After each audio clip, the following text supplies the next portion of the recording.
Okay, you saw the title, so you know what this is. So in 2020, I started a Lightfast test, end of April, beginning of May or so.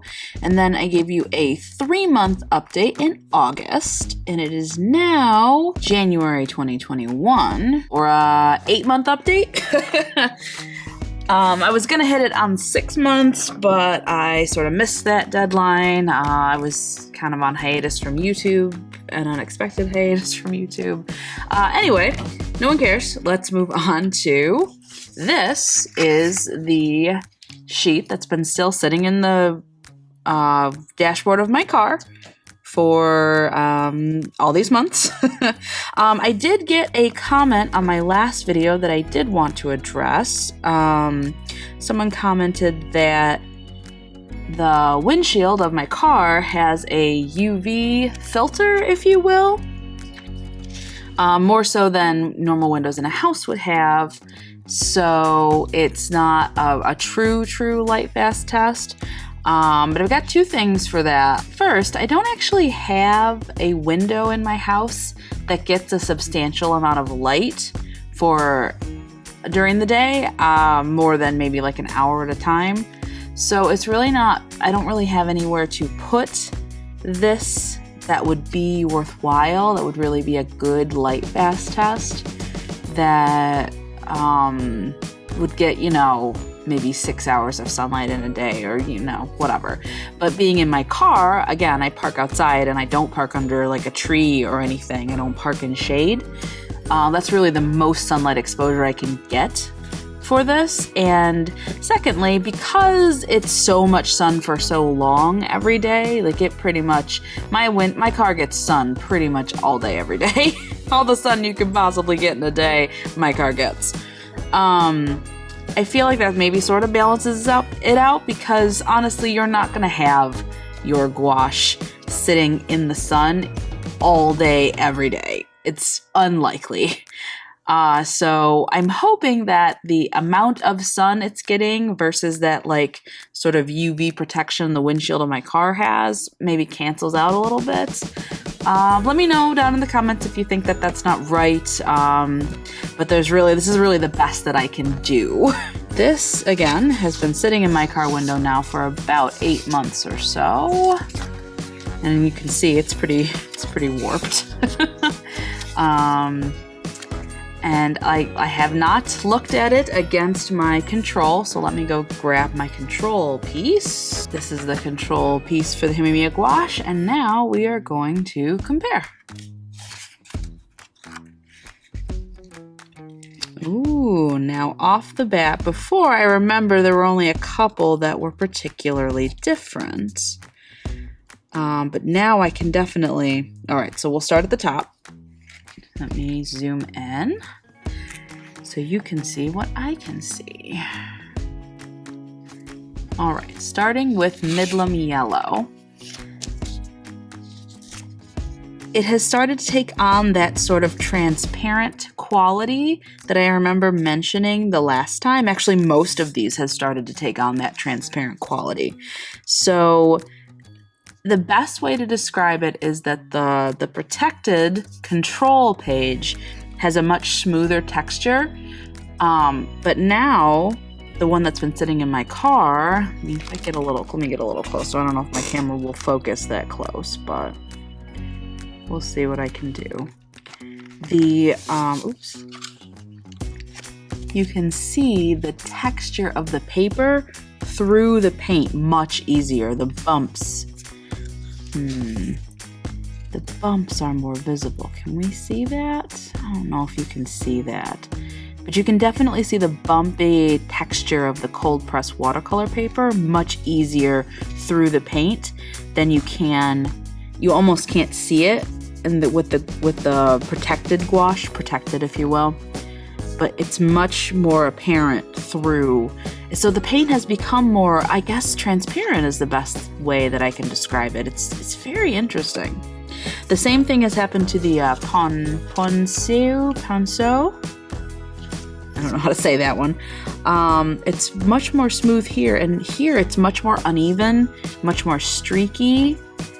I think you can see that on camera. It looks like you can. So yeah, it looks like weirdly transparent. It looks like you can really see my brush strokes here, and you really can't see them over here. So the color hasn't changed very much at all, but the texture has changed, interestingly. So it's not the pigment, it's not that really, it doesn't seem to be the pigment that's really breaking down. It's the additives in the gouache, I think, that are breaking down and becoming unstable. So you don't get that smooth finish anymore. You get that sort of rough, almost more like a watercolor texture, if you will. It's very interesting. It's very weird. It looks like deep red has also done the same thing, because you can see where here again it's very smooth, but here you can really see like the pock marks of the paper and where my brush strokes were. It's like a stroke and then a space and then a stroke and then a space. So I probably, when I actually did the brush strokes, I probably did a bit of a stroke, like a straight stroke across, and then as to make it more solid, I probably did a stroke, lifted my brush, stroked, lifted my brush. You can really see the texture of where those brush strokes are. Now here at the rose, before it was breaking down quite a bit, and you can really see where it has become thin almost. It's that texturizing that's happened up here further, but you can really see it much more in the rose. That's sort of I don't know how to describe it, but it has darkened and thinned. It just the color looks thin to me. And obviously the violet, the pigment even has broken down. It's a totally different color. It's very thin. It's very different. It's not, the violet is definitely not light fast. And I would say the rose probably doesn't seem to be light fast either. The color has changed drastically for those two. Now for the ultramarine has darkened as well and had that same thinning happen. It's almost like to the same degree as the Ponceau, that orangey red up there. It's not drastically different, but it's definitely noticeably darker and more texturized. Same with the deep red. The deep red's maybe not as much, but yeah, that Ponceau and the ultramarine definitely seem to have darkened, and you can see the texture of that paper behind it. It's definitely has noticeably changed. As for the, what is this, acid blue? So, this has so far the least amount of noticeable change, really.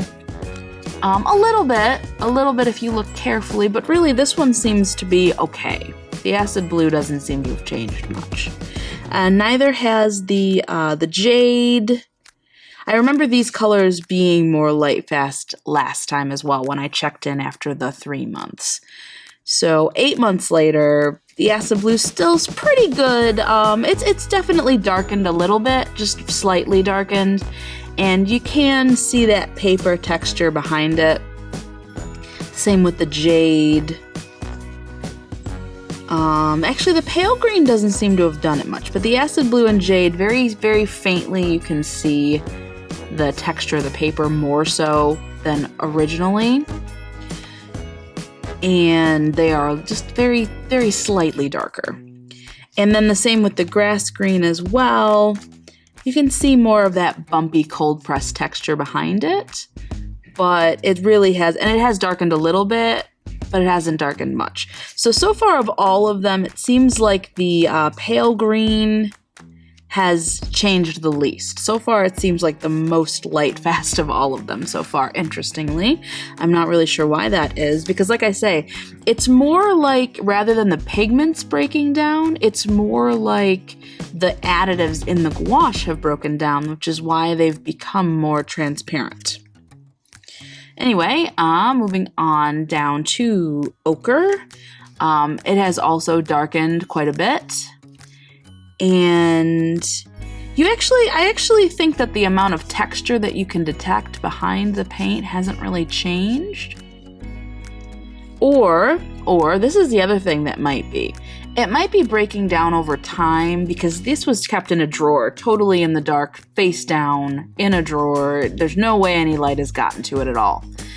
Now, I don't remember what it looked like when I immediately painted it. I will see if I can find a screenshot from my original painting of this Lightfast test to see if I can see that texture. If I find that, I'll put it on screen now.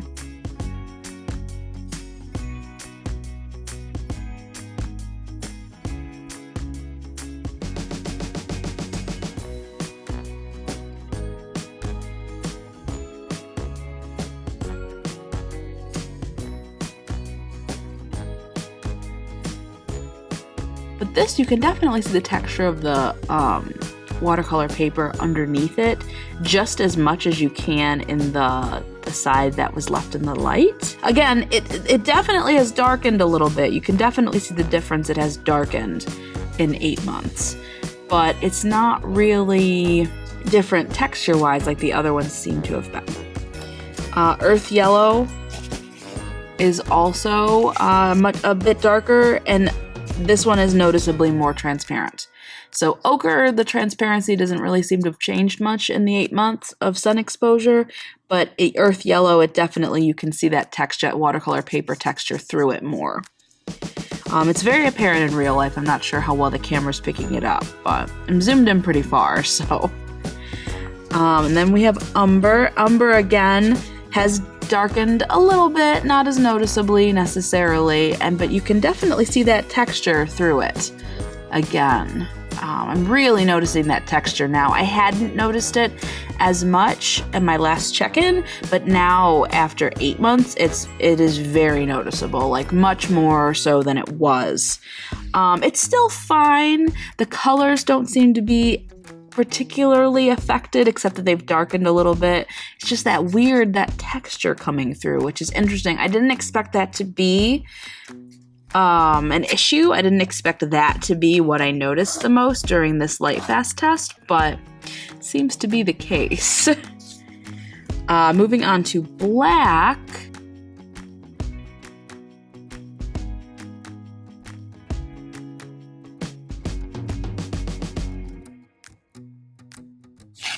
Can see that it has also, ironically, it has darkened, which is kind of what you want from a black.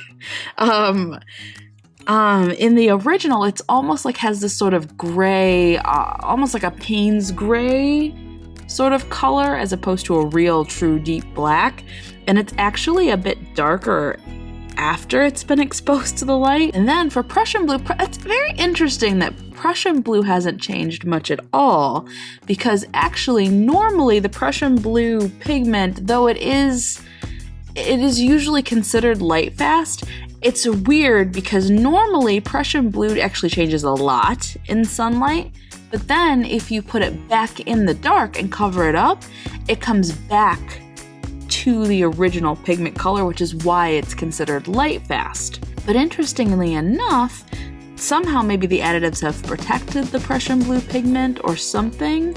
I'm not really sure why, but it actually doesn't seem to have changed very much at all. It has lightened a little bit, interestingly. Again, everything else seems to have darkened, but the Prussian blue actually looks like it's lightened a little bit. And then the two whites are still just the same. They don't really seem to have changed very much at all. So these are the Lightfastness test results after 8 months. Please let me know if you would like further updates. I suppose I could go and see what they look like a year later or something like that. If you'd be interested, I will pop this back on my windshield and check back in with that, I guess. Now that we've gotten the Lightfast test out of the way, I'm gonna check in with my actual gouache because I have allowed the gouache to sit, and I haven't opened this case, I haven't touched it, I haven't anything in the 5 months since my last check-in. I haven't done anything with this gouache at all. I haven't touched it, I haven't nothing. Because what I really want to know is how well the gasket protects the gouache from the air inside of this so that it doesn't dry out and last time it did reactivate very nicely, but it was quite dry. It was still in places soft and able to at least paint a little bit. It was just a bit thick.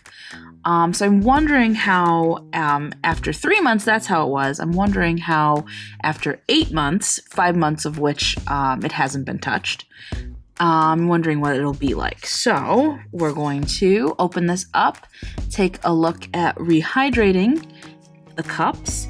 Oh, and I also got a comment on my last video to try to rehydrate it instead of with tap water, with bottled water or purified water, because I guess there's a possibility that if there's bacteria in the water that you can get kind of gross things growing in your paint, which is, thank you for that tip. I really appreciate it because I don't want gross things growing in my paint. That's, ugh, no one wants that. Okay, I have here a bottle of water, a little cup just to make it easier to use, and dropper.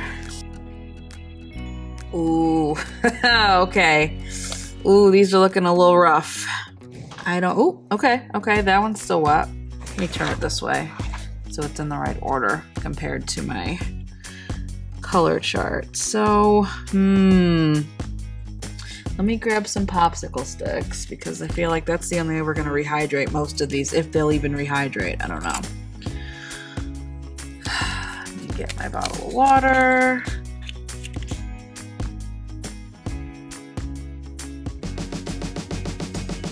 It was also suggested to me to put a damp paper towel inside of this, but I'm not very high maintenance. I don't like art supplies that are high maintenance. If I have to put more effort into these paints than I would have to if I had children, I'm really thinking I'm not interested.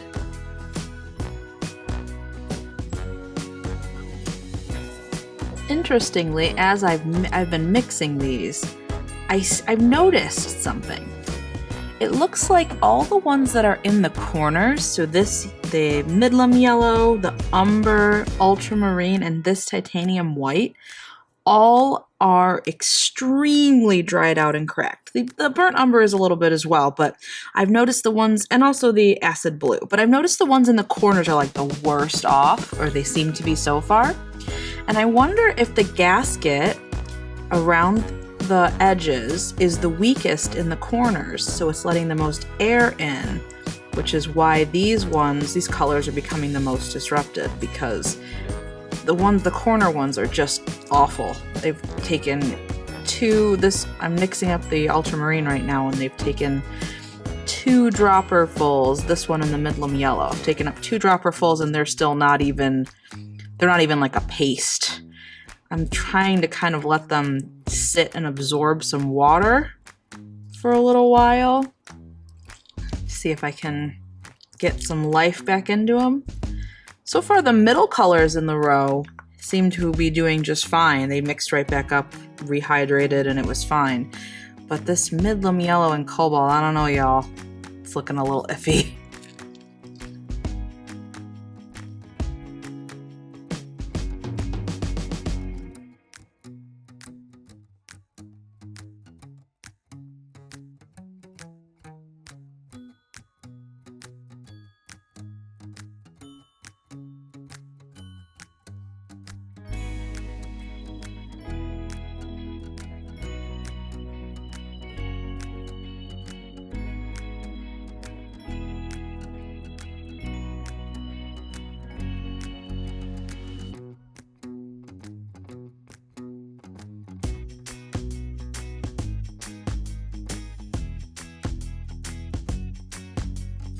So I was able to get all of these reconstituted fairly easily with between 1 and 3 droppers full of water, except for those 4 corner ones that I mentioned, the Midlam Yellow and the Cobalt and the Umber and the Titanium White. Titanium White was by far the worst. So I'm just gonna work on those for a little while off camera, and I will come back and let you know what I was able to accomplish. Thousands of tears later. So I was able to reconstitute them all except for the Umber and Titanium White. I had to take a few chunks of paint that were just too hard. I couldn't reconstitute them. I couldn't get them moist enough with the water. I was wondering if maybe, so for my watercolor palette, my travel watercolor palette, I added some titanium white Schminke gouache to it. And if you saw that video, then you know that it got all hard and cracked up and fell out of the palette. So to solve the problem and stop it from separating so much and cracking into pieces, I added some vegetable glycerin to the gouache, and it helped. It stopped it from breaking into pieces and drying out quite so much.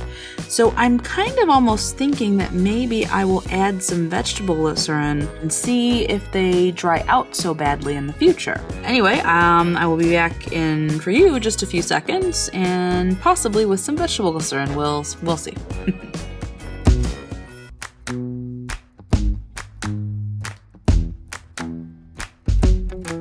With you, the sun is shining 24/7. 'Cause when we're together, it feels like we're in heaven. If it will get dark, you'll be my million stars. I know I can lean on you. Ooh, you catch me like a leaf falling from a tree. If I'll be a shooting star, you make a wish. No, I don't fake this kind of feeling, never felt so real. My heart is on the table 'cause you're my everything. I do, I wanna marry you.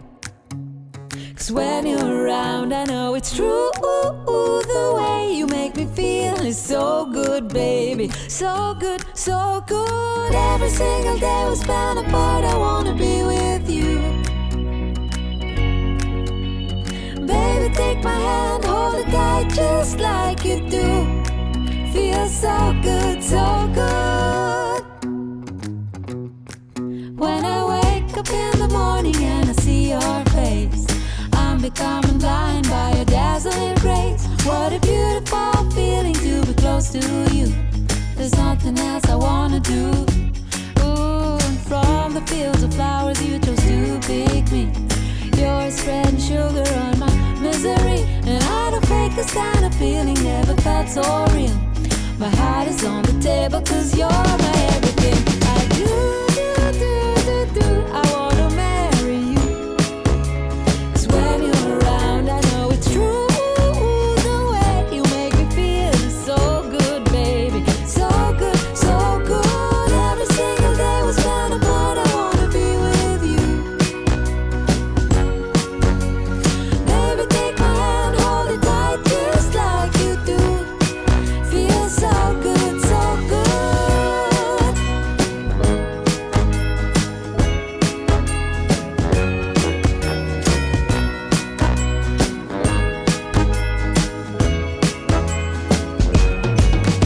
And I do, I wanna marry you. 'Cause when you're around, I know it's true. The way you make me feel is so good, baby. So good, so good. Every single day we spend apart, I wanna be with you. Baby, take my hand, hold it tight just like you do. Feels so good, so good.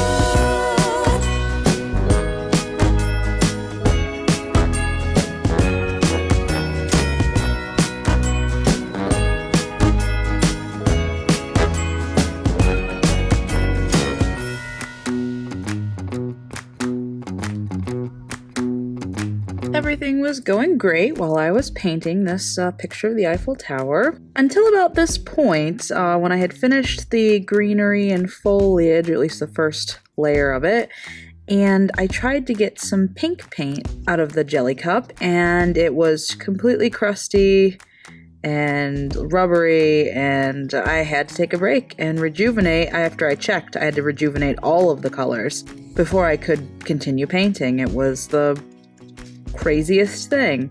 I'm about 2 hours into the painting at this point, so it's really a bummer for me that I have to do this because it makes me step away from like my creative process, I guess, which is fine. It's not a huge deal, except that I also like to be able to see the colors, my palette as a whole, how my cohesive palette that I picked out. And I can't really do that if I leave the jelly cups in the container, because I did think of doing that. I figured that would probably keep them longer. But like I say, I like to be able to see what colors I have and what I'm going to use and sort of plan them out a little bit. So the jelly cup design, I think, is what's killing me. These paints are fine, but I think I would prefer to be able to squirt a little bit from a tube out, and then it doesn't matter if that dries, I can add a little bit more. I'm not having to stop and mix water into an entire jelly cup just so that I can continue painting. I really am not sure I'm in love with the jelly cup format. I wish that they sold tubes of this stuff. I feel like that's just more compatible with my art style. This jelly cup thing, it's just not good for me. But if you like that sort of style, that sort of open cup aesthetic, then that's perfectly fine. I do think that they look really cool when they're all nice and juicy and sitting open like that. I do think that looks really neat. Instagram aesthetic. But I just think for practicality of painting, it's just really not my thing. So good, every single day we spend apart, I wanna be with you. Baby, take my hand, hold it tight just like you do. Feels so good, so good. When I wake up in the morning and I see your face, I'm becoming blind by your dazzling grace. What a beautiful feeling to be close to you. There's nothing else I wanna do. Ooh, and from the fields of flowers you chose to pick me. You're spreading sugar on my misery, and I don't fake this kind of feeling, never felt so real. My heart is on the table 'cause you're my everything. I do, I wanna marry you. 'Cause when you're around, I know it's true. The way you make me feel is so good, baby. So good, so good. Every single day we spend apart, I wanna be with you. Baby, take my hand, hold it tight just like you do. Feels so good, so good.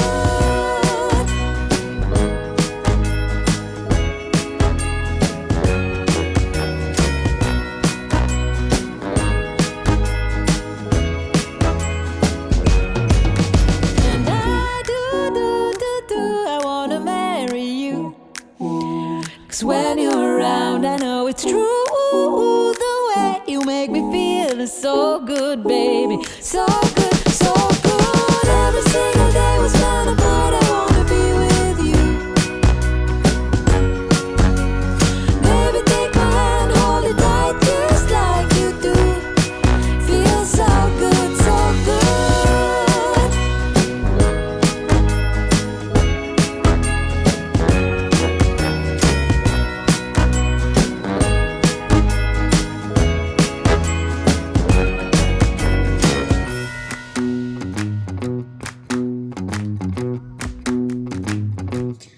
So the other thing that I've noticed with this jelly cup design is that you can't help when you stir up the big cup of gouache getting a little, up on the edges of the cups.